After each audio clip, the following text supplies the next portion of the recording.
বাংলাদেশ থেকে পণ্য আমদানির ক্ষেত্রে অনেকটাই বিধিনিষেধ জারি করেছে কেন্দ্রীয় সরকার। শনিবার সন্ধ্যায় কেন্দ্রীয় সরকারের বাণিজ্য মন্ত্রকের জারি করা নির্দেশিকায় বলা হয়েছে, উত্তর পূর্ব ভারতের 7 রাজ্য দিয়ে বাংলাদেশের সঙ্গে কোনো বাণিজ্যিক সম্পর্ক রাখা যাবে না। যা ডিসিশন হয়েছে, গভর্নমেন্ট যে সার্কুলার যেটা দিয়েছেন আর কি, তাতে ইম্পোর্টে আমাদের এখানে উনি যেটা গভর্নমেন্ট যেটা বলছেন আর কি, আরএমজি যেটা রেডিমেড গার্মেন্ট যেটা, সেটা আপাতত পুরোটাই বন্ধ। যেটা আগে আমাদের এখান থেকে ইম্পোর্ট হতো সেই জিনিসটা পুরোটাই বন্ধ হয়ে গেছে, মানে গতকালকের থেকে এটা চালু হয়েছে। আগে তো জুট ছিল, রেডিমেড গার্মেন্ট ছিল, ত্রাণেরও কিছু আইটেম ছিল, খুবই কম,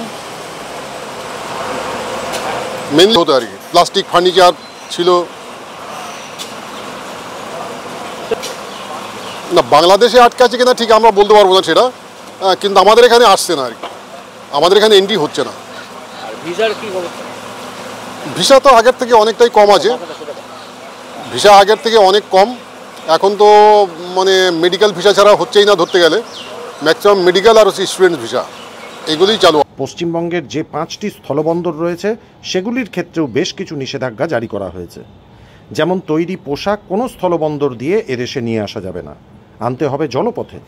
কেন্দ্রের সেই নিষেধাজ্ঞার জেরে ইতিমধ্যে মালদার মহদীপুর সীমান্ত দিয়ে বাংলাদেশি পণ্য আমদানি কার্যত বন্ধ হয়ে গিয়েছে। যে সরকার আছে, ইউনিয়ন সরকার ও ইন্ডিয়ান সরকারের সাথে একটু সম্পর্কটা খারাপ আছে, বিশেষ করে ধরেন কূটনীতিকভাবে হোক, বাণিজ্যিকভাবে হোক। আমাদের অনেক কিছু দেখেন যে ভিসাটা দিচ্ছে না, মেডিকেল ভিসা অনেক রেস্ট্রিকশন আছে, ট্যুরিস্ট ভিসা তো অফ করে দিয়েছে, এবং বিজনেস ভিসাও অনেক রেস্ট্রিকশন আছে।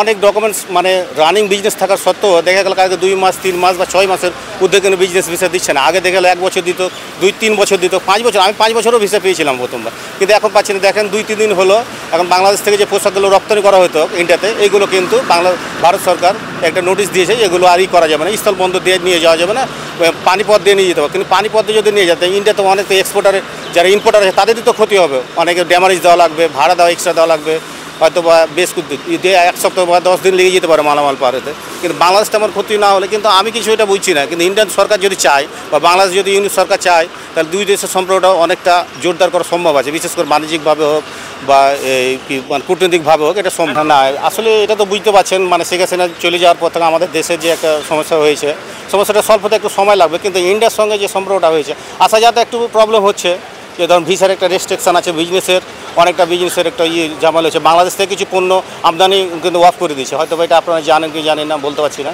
কিন্তু বেশ কিছু 2-3 মাস আগে কিন্তু বাংলাদেশ একটা নোটিশ দিয়েছে এনবিআর, যে এইগুলো পণ্য আনা যাবে না। ধরো আজ গত শনিবারে ইন্ডিয়ান সরকার দিয়েছে। আমাদের যা হোক একটু সিম্পল হয়তো বা ক্ষতি হবে, কিন্তু আমি চাচ্ছি যত দ্রুত পারুক দুই সরকার কর্তৃত্বভাবে, দিল্লি ঢাকা এই যৌথভাবে মিলে আমাদের এই সমস্যাগুলো একটু সলভ করা দরকার, নাহলে যারা এক্সপোর্টার বা ইম্পোর্টার তাদের বিগ প্রবলেম হবে। দেশের স্বার্থে নিজেদের ক্ষতি স্বীকার করে নিতে রাজি আমদানিকারকরা, যদিও তারা এবং বাংলাদেশের রপ্তানিকারকরা চাইছেন দ্রুত দুই দেশের সম্পর্ক ঠিক হোক, কারণ এই আন্তর্জাতিক বাণিজ্যের ওপর দুই দেশের অনেক মানুষ নির্ভরশীল। না, আমাদের ভারত সরকার এক্সপোর্টের অল ইন অল। ভারত সরকার যা ডিসিশন নেবে ব্যবসায়ী হিসেবে আমাদের সবাইকে মানতে হবে।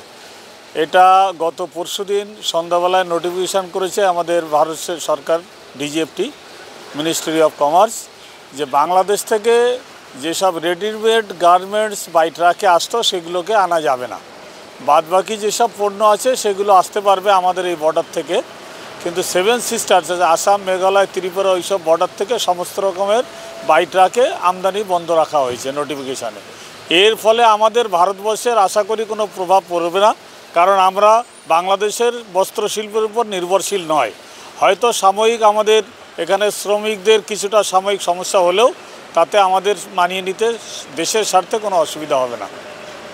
আপাতত আমাদের এখানে জুট ব্যাগটা আছে, জুট ব্যাগ, এবং আছে আমাদের প্রাণ কোম্পানির একটা জুস বা ওদের প্রোডাক্টটা আছে, প্লাস আমাদের কটন একটা আছে। এতে আমাদের কোনো সেটা পরিমাণে খুবই কম। এর জন্যে দেখেন যে কোনো ব্যবসায়ীদের যে কোনো ব্যবসা বন্ধ হলে ক্ষতি হবে, কিন্তু সবার আগে দেশকে অগ্রাধিকার দিয়ে আমরা সরকারের এই সিদ্ধান্তকে সাধুবাদ জানাচ্ছি। ব্যুরো রিপোর্ট, সংবাদ বাংলা টিভি।